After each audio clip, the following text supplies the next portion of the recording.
하나님께서 우리에게 주신 말씀은 베드로전서 2장 1절부터 10절까지 말씀입니다. 함께 한 목소리로 읽겠습니다. 그러므로 모든 악독과 모든 기만과 외식과 시기와 모든 비방하는 말을 버리고 갓난아기들 같이 순전하고 신령한 젖을 사모하라. 이는 그로 말미암아 너희로 구원에 이르도록 자라게 하려 함이라. 너희가 주의 인자하심을 맛보았으면 그리하라. 사람에게는 버림바가 되었으나 하나님께는 택하심을 입은 보배로운 산돌이신 예수께 나아가 너희도 산돌같이 신령한 집으로 세워지고 예수 그리스도로 말미암아 하나님이 기쁘게 받으실 신령한 제사를 드릴 거룩한 제사장이 될지니라. 성경에 기록되었으되 보라 내가 택한 보배로운 모퉁이 돌을 시온에 두노니 그를 믿는 자는 부끄러움을 당하지 아니하리라 하였으니 그러므로 믿는 너희에게는 보배이나 믿지 아니하는 자에게는 건축자들이 버린 그 돌이 모퉁이의 머릿돌이 되고 또한 부딪히는 돌과 걸려 넘어지게 하는 바위가 되었다 하였느니라. 그들이 말씀을 순종하지 아니함으로 넘어지나니 이는 그들을 이렇게 정하신 것이라. 그러나 너희는 택하신 족속이요 왕같은 제사장들이요 거룩한 나라요 그의 소유가 된 백성이니 이는 너희를 어두운 데서 불러내어 그의 기이한 빛에 들어가게 하시니에 아름다운 덕을 선포하게 하려 하심이라. 너희가 전에는 백성이 아니더니 이제는 하나님의 백성이요 전에는 긍휼을 얻지 못하였더니 이제는 긍휼을 얻은 자니라. 아멘. 베드로는 계속해서 미운 오리 새끼인 줄 알았지만 백조였던 그 안데르센의 동화에 나오는 그 백조처럼 여전히 현실 속에서 어려움을 겪고 있지만 그러나 우리의 정체성은 세상에 썩어져 없어져 가는 것을 바라며 그것을 구하며 또 좌절하고 낙심하고 사는 삶이 아니라 하나님의 거룩한 자녀, 하나님의 거룩한 백성입니다 라는 말을 계속해서 이어서 합니다. 계속해서 그 소아시아 교회에 어려움을 겪고 있는 그들을 향해서 베드로가 무엇이라고 이야기하는지 한번 살펴보겠습니다. 자, 먼저 1절과 2절을 같이 읽겠습니다. 그러므로 모든 악독과 모든 기만과 외식과 시기와 모든 비방하는 말을 버리고 갓난아기들 같이 순전하고 신령한 젖을 사모하라. 이는 그로 말미암아 너희로 구원에 이르도록 자라게 하려 함이라. 아멘. 고난이 오면 본성이 드러납니다. 아무리 성인군자라고 해도 반복되는 어려움 앞에 또 고난 앞에서 자신의 마음을 지키기가 참 어렵기 때문에 그렇습니다. 아주 오래전에 그 한 장의 사진을 보고 감동을 받았던 적이 있습니다.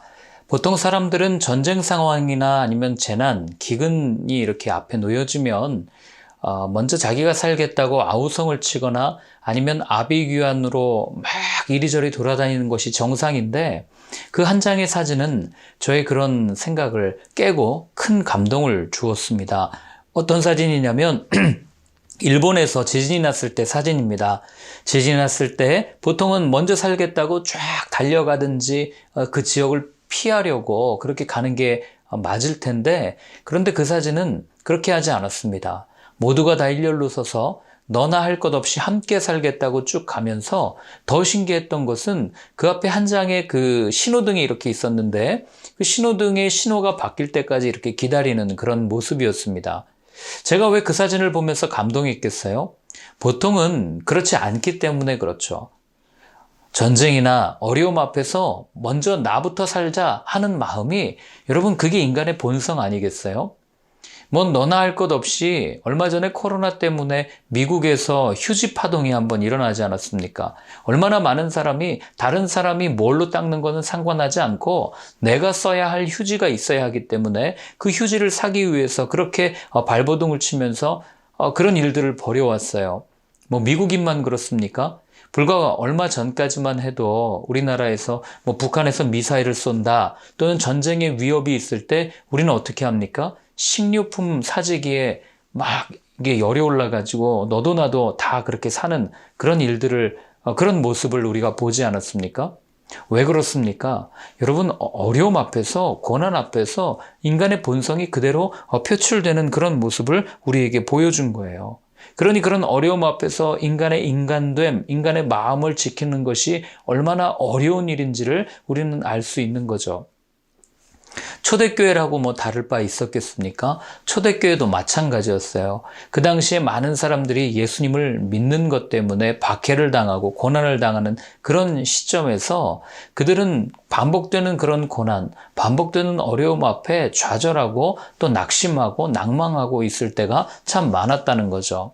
더군다나 어제까지만 해도 인사를 하면서 지내던 이웃인데 내가 그리스도인이라는 것을 알고 나서 어떻게 합니까? 고발하고 고소하고 결국에는 어제까지 웃으면서 인사하던 그 이웃이 오늘은 아주 그냥 폭군처럼 변해 있는 모습으로 나를 밀고 하는 그런 모습을 이들이 얼마나 많이 겪었겠어요.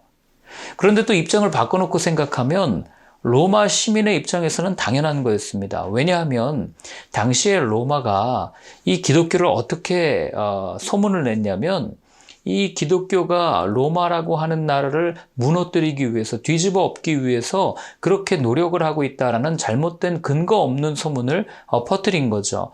그러니 그들의 입장에서는 자기의 나라, 내가 살고 있는 이 나라를 뒤집어 엎겠다고 하는 아주 불순한 세력, 아주 불온한 생각을 가지고 있는 그런 사람들로 생각되니까 당연히 그리스도인들을 보면 고발하고 고소할 수밖에 없는 그런 상황에 있었다고 하는 겁니다. 그런데 문제는 무엇이었냐면 그런 고발자가 외부에는 뭐 그럴 수 있다 쳐요. 예수님을 모르니까. 그런데 내부에도 있었다는 겁니다. 그래서 베드로는 뭐라고 얘기하냐면 서로 사랑하고 서로 보다듬어주고 서로 지켜줘야 할 성도가 그렇게 사랑하지 않고 서로 밀고 하고 또 싸우고 그리고 화를 내고 그리고 그렇게 고발하는 그런 모습을 오늘 본문에 뭐라고 표현하냐면 1절에 보면 이렇게 되어 있죠. 뭐라고 되어 있습니까? 악독, 기만, 외식, 시기, 비방 이런 단어들로 표현을 하고 있는 겁니다. 그리고 나서 뭐라고 얘기합니까? 그것을 버리라고 이야기해요. 그런 모습들은 성도에게는 있어서는 안 될 모습이니까 빨리 버리십시오. 그런데 여러분 이게 쉽겠습니까? 여러분 사람에게서 이 이성을 빼면은요 사람은 짐승이 되는 것 잘 아시잖아요. 우리의 생각과 우리의 판단과 우리의 사고를 뛰어넘어서 우리의 본성이 드러나게 되면은요 여러분 우리는 길거리에 있는 또는 동물원에 있는 저 우림에 있는 그런 맹수들과 전혀 다를 바가 없어진다는 것을 알게 되는 거죠. 어려운 상황, 이런 고난은 우리를 그렇게 이성 잃은 짐승처럼 만들 때가 있습니다. 아닌 것 같습니까? 여러분 역사를 보십시오. 전쟁 앞에서 사람들이 얼마나 잔인해졌어요. 제가 저희 외할아버지께 들은 이야기인데 6.25 때 먹을 게 없어서 시신의 그 살을 파서 먹었던 그런 이야기도 들은 적이 있습니다. 살기 위해서라면, 먹기 위해서라면, 내 생명을 유지하기 위해서라면 여러분 우리는 때로는 짐승보다도 더 못하게 살아갈 때가 얼마나 많은지 모른다는 거죠. 로마 시대는 안 그렇습니까? 법이 있고 문화가 발달되었다고 뭔가 우리와 비슷하거나 아니면 더 높은 멋진 문화를 가지고 살았겠거니 우리는 생각하지만 여러분 역사 속에 나오는 그들의 고문 도구를 한번 보십시오. 그리고 그들을 적대했던 사람들을 대했던 그들의 모습들, 그리고 전쟁 상황 속에서 그들이 어떻게 행동했는지를 하나하나 살펴보면 그들이 얼마나 잔인했고 그리고 그들이 얼마나 이성 잃은 짐승과도 같이 살았는지를 우리는 알게 되는 거죠. 멀리 볼 것도 없어요. 예수님께서 십자가에 달리실 때 로마 군인들이 했던 그 행동들을 보십시오. 옷을 벗기고 침을 뱉고 조롱하고 사람이 죽어가고 있는데 그럼 여러분 우리는 베드로가 말한 이런 악독과 시기와 이런 것들을 어떻게 버릴 수가 있겠습니까? 그 버리는 방법을 베드로가 딱 한 단어로 얘기합니다. 그게 뭐냐면 어린아이와 같이 신령한 젖을 사모하십시오 라고 우리한테 이야기를 해줍니다. 여러분 아이들에게는요 선택권이 없어요. 아이들은 배고픔을 느끼고 그 배고픔 때문에 그냥 울 뿐이에요. 아이가 내가 이 분유 먹고 싶어요. 이 우유 먹고 싶어요. 엄마의 모유를 주세요. 본인이 선택할 게 뭐가 있겠습니까? 그냥 주는 대로 먹고 그렇게 사는 게 아이들이에요. 마찬가지로 왜 베드로가 성도들을 향해서 신령한 젖을 사모해라 어린아이와 같이 그런 이야기를 했을까? 여러분 우리 성도에게는 선택권이 없는 거예요. 특별히 구원에 관해서는 더더욱 우리에게 선택권이 없습니다. 하나님의 일방적인 이 약속, 그 선물이 구원이기 때문에, 그리고 그 구원을 기록해 놓은 책이 성경이기 때문에, 그러니 우리는 그 하나님의 말씀을 먹어야만 살 수 있는 존재가 바로 하나님의 형상을 닮은 성도요, 사람이라는 것을 알게 되는 거죠. 여러분, 오직 말씀만이 사람의 영혼을 변화시키고 말씀만이 사람을 자라게 하지 다른 어떤 것이 우리를 자라게 하거나 우리를 변화시킬 수 없다는 거예요. 그럼 물어요. 아니, 봉사해도 되지 않습니까? 아니, 교회에서 열심히 섬겨도 믿음이 늘어나는 것 아닙니까? 아니에요. 한번 해보십시오. 여러분, 신기한 건요. 봉사를 하면 할수록, 섬김을 하면 할수록, 헌신을 하면 할수록 드러나는 건 나 자신이에요. 내가 드러나지 않으면 섭섭한 거고 서운한 거고, 하다 보면 점점 내가 커지는 것을 느끼게 됩니다. 그런데 반면에 성경은요, 읽으면 읽을수록 나는 없어져요. 나는 사라집니다. 그분이 드러나는 거예요.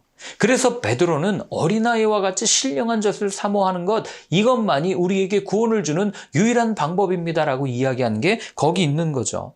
여러분, 구원은요, 내가 사라지는 거예요. 더 이상 내 것을 내 것이라고 주장하지 않는 게 구원이죠. 나는 죽고 예수로 사는 삶, 이게 구원받은 자의 삶의 모습 아닙니까? 그렇기 때문에 우리에게 구원을 줄 수 있는 건, 우리를 완전히 없앨 수 있는 건 오직 하나님의 말씀 앞에 섰을 때 그 말씀이 나를 이끌어갈 때만 가능하다. 이것을 반복해서 성경은 우리에게 들려줍니다. 그래서 베드로는요, 그의 편지를 통해서 고난에 처할수록, 어려움에 처할수록 하나님의 말씀을 붙드십시오 라고 편지를 하고 있는 겁니다. 자, 그 구원의 선물을 뭐라고 표현합니까? 이렇게 표현합니다. 자, 우리 3절부터 5절까지를 한번 같이 읽어보겠습니다. 너희가 주의 인자하심을 맛보았으면 그리하라. 사람에게는 버림바가 되었으니 하나님께는 택하심을 입은 보배로운 산돌이신 예수께 나아가 너희도 산돌같이 신령한 집으로 세워지고 예수 그리스도로 말미암아 하나님이 기쁘게 받으실 신령한 제사를 드릴 거룩한 제사장이 될지니라. 아멘. 자, 베드로가 뭐라고 얘기합니까? 한마디로 얘기하면 인간이 이해할 수 없는 방법이라는 거예요. 사람들이 볼 때는 버린 돌입니다. 사람들이 볼 때는 아무 쓸모없는 방법이에요. 아무 쓸모없는 것 같아요. 그러나 사람들이 보기에는 버림받았지만 하나님께는 택하심을 입었다. 이게 베드로가 본 하나님의 선물, 구원, 바로 예수 그리스도에 관한 이야기죠. 그래서 이어서 하는 얘기가 뭡니까? 예수님을 믿기만 하면 하나님을 기쁘시게 할 수 있는 제사장이 된다. 그걸 오늘 선언하고 있는 겁니다. 여러분, 이 말 꼭 기억하십시오. 예수님을 믿기만 하면, 사람들은 말도 안 된다고 이야기하지만 그분을 믿기만 하면 그때 우리에게 온전한 구원이 이루어진다. 그것을 베드로가 이야기를 하고 있는 거예요. 이걸 설명하는 게 6절부터 8절까지의 말씀입니다. 우리 같이 한번 읽어볼게요. 성경에 기록되었으되 보라, 내가 택한 보배로운 모퉁이 돌을 시온에 두노니 그를 믿는 자는 부끄러움을 당하지 아니하리라 했으니, 그러므로 믿는 너희에게는 보배이나 믿지 아니하는 자에게는 건축자들이 버린 그 돌이 모퉁이의 머릿돌이 되고 또한 부딪히는 돌과 걸려 넘어지게 하는 바위가 되었다 했느니라. 그들이 말씀을 순종하지 아니하므로 넘어지나니 이는 그들을 이렇게 정하신 것이라. 아멘. 자, 하나님께서 구원의 산돌이신 예수님을 어디에 두었어요? 시온에 두었습니다. 시온은 어떤 곳입니까? 하나님의 임재가 있는 곳이에요. 그곳을 보기만 하면 구원을 얻는다. 그러니 여러분, 이게 믿어지기가 쉽겠습니까? 안 믿죠. 아니, 믿기 어렵죠.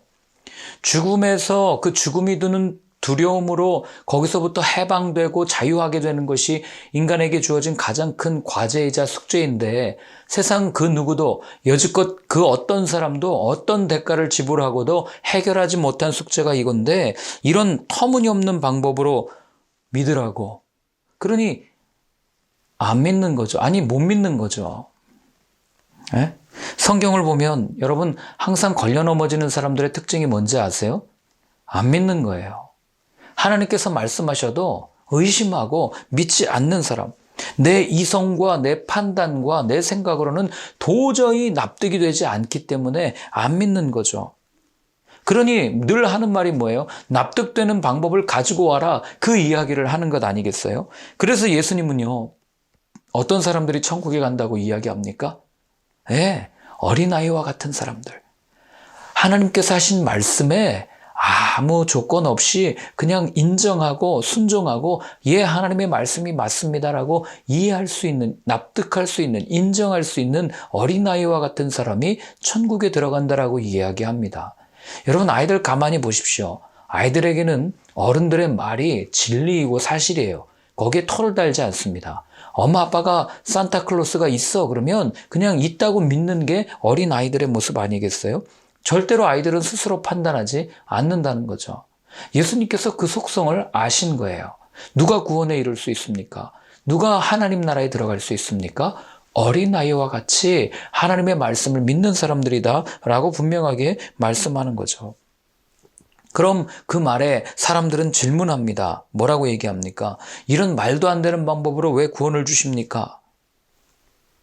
여러분, 이 질문이 여전히 해결되지 않은 사람들은 오늘 어떻게 됩니까? 베드로가 뭐라고 얘기해요? 넘어지나니 그 넘어지는 게 하나님께서 정하신 것이다 라고 분명하게 이야기합니다. 그러니 여러분, 더 이상 무슨 말이 필요해요? 하나님께서 그렇게 정해 놓으셨는데. 그런데 이 질문에서 풀려난 사람, 하나님의 방법을 믿는 사람에게는 어떤 일이 일어나는지 아십니까? 아까 우리가 읽은 5절에 보면 어떻게 된다고요? 제사장으로서 살 수 있다. 제사장이 되게 하신다. 그렇게 성경은 우리한테 이야기를 합니다. 여러분, 제사장이 누구예요? 이스라엘 백성을 대표해서 하나님을 섬기도록 부르심을 받은 사람들, 그 사람들이 제사장들 아니겠어요? 그럼 제사장 아무나 됐습니까? 아니요. 레위기에 나오는 제사장 위임식이나 아니면 제사장들이 행해야 했던 여러 가지 규례들을 보면 절대로 만만한 일이 아니고 아무나 그 일을 하고 싶다고 할 수 있는 게 아니라는 것을 우리는 알게 되는 거죠. 그런데 오늘 본문은 뭐라고 얘기해요? 누구든지 예수님을 믿기만 하면, 하나님께서 보낸 이메일을 하나 보냈는데 거기 예수라고 하는 이메일을 딱 보낸 거예요. 그걸 클릭하기만 하면 누구든지 제사장으로서 살 수 있는 능력을 우리에게 주신다. 오늘 성경이 분명하게 우리한테 이야기를 해주는 거죠. 여러분, 오늘을 살아가는 우리는요, 이 자격증, 라이센스에 굉장히 익숙합니다. 그래서 자격증이 있으면 시비 걸지 않아요. 그 사람을 판단할 때 어떤 자격증을 가지고 있냐를 가지고 판단합니다. 자격증이 없으면 시비의 대상이 되는 거예요. 그래서 사람들은 더더욱 자격증에 목을 맵니다. 그러나 여러분, 우리가 기억해야 될 게 뭡니까? 자격증이 그 사람의 어떤 자격은 말해줄 수 있어도 자질을 말해주진 않는다는 거예요. 자격증이 있다고 사고 나지 않습니까? 아니요. 오히려 자격증을 가진 사람들에 의해서 더 비윤리적이고 비도덕적인 일들이 일어날 때가 얼마나 많아요.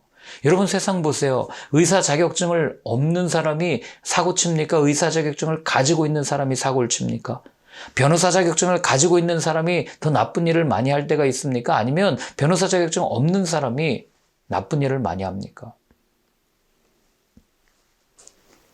우리가 분명하게 바라보고 분명하게 생각해야 될 부분이 바로 이 자격증에 관한 거예요. 그런데 문제는 뭐냐면 교회도 마찬가지라는 거예요. 마치 어떤 설교나 성찬에 대한 집례를 목사들의 전유물, 목사 자격증을 가지고 있는 사람들만 하는 것이라고 그렇게 우리는 배워왔고 그렇게 생각해 왔어요.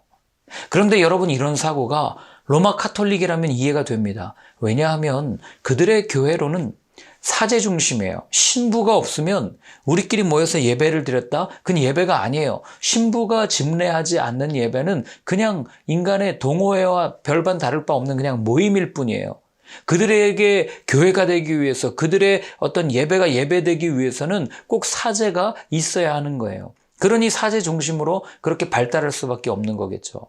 그러나 그런 것의 병폐, 그게 아니다라는 것을 알고 개혁되어져 나온 개신교회는 어떻습니까? 교리적으로는 만인 대제사장을 이야기하지만 그러나 오히려 그 안을 가만히 들여다보면 철저한 계급 구조예요. 철저한 자격증 시스템입니다. 목사가 아니고서는 교회에서 말할 때 공신력을 갖기가 어려운 것이 사실이에요. 그런데 성경은 여러분 뭐라고 하는지 아세요? 우리 9절과 10절을 같이 한번 읽어보겠습니다.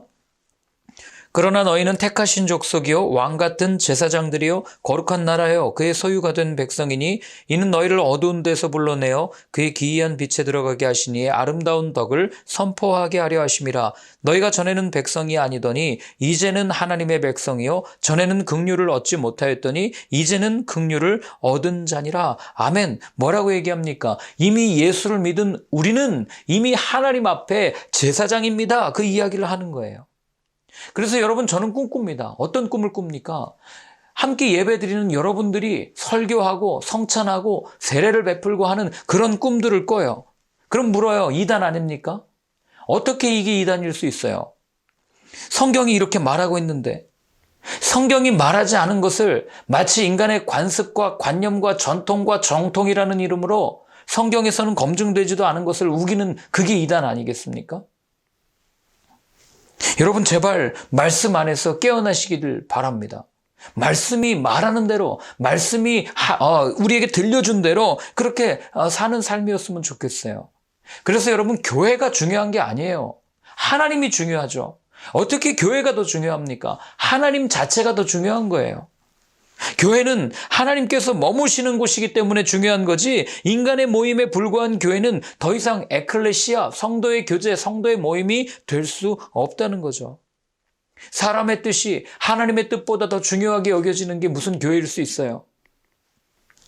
하나님의 교회가 사람들 때문에 얼마나 더럽혀졌습니까? 예수님께서는 제자들에게 서로 사랑해라, 사랑하면 충분하다고 얘기했는데, 오늘날 교회를 보십시오. 사랑이 있습니까? 사랑은 없고 사형만 있지 않습니까? 어떻게 하면 우리 교회를 더 드러내게 할 수 있을까? 어떻게 하면 우리 교회가 더 돋보이게 할 수 있을까? 어떻게 하면 더 많은 사람들이 모여서 더 영향력 있는 교회가 될 수 있을까? 이것만 고민하는.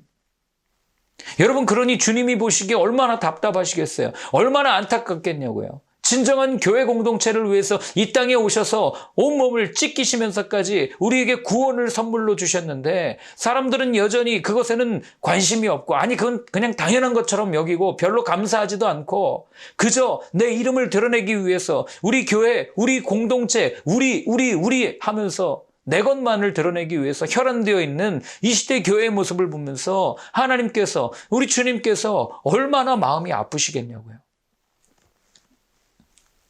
이제라도 여러분 돌이켜야 되지 않겠습니까? 이제라도 말씀으로 돌이켜야 되지 않겠어요? 그래서 말씀 읽자고 하는 거예요. 그래서 제가 유튜브 이 성경 속으로 채널을 만든 겁니다. 저도 대면에서 만나는 게 훨씬 편해요.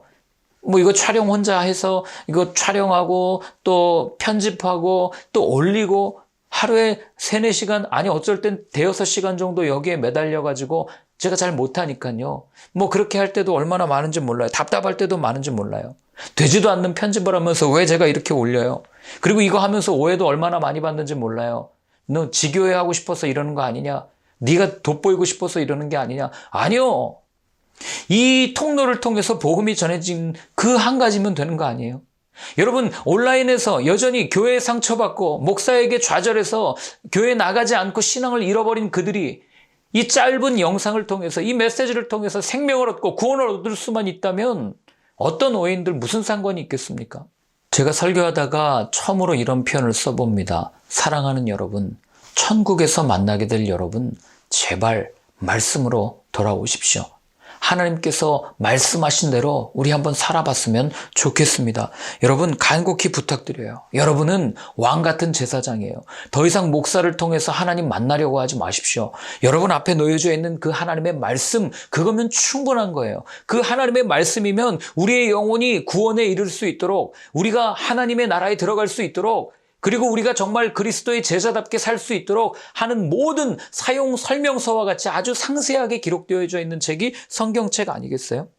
여러분, 우리는요, 그런 존재예요. 제사장이라고요. 하나님 앞에 대면하여 설 수 있는 존재라고요.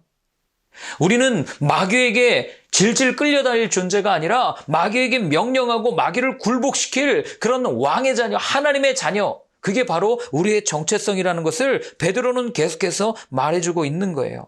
그렇기 때문에 베드로는 오늘 2장을 통해서 우리에게 무엇을 권면합니까? 두 가지를 권면했잖아요. 첫 번째, 하나님의 말씀으로 돌아오십시오. 말씀만이 여러분들을 회복시킬 수 있고, 말씀만이 여러분들을 고난 가운데서 유지시켜 줄 수 있고 지탱할 수 있게 해주고, 그리고 말씀만이 우리를 붙들 수 있는 유일한 힘입니다. 그리고 두 번째, 제사장으로서의 정체성을 잃지 마십시오.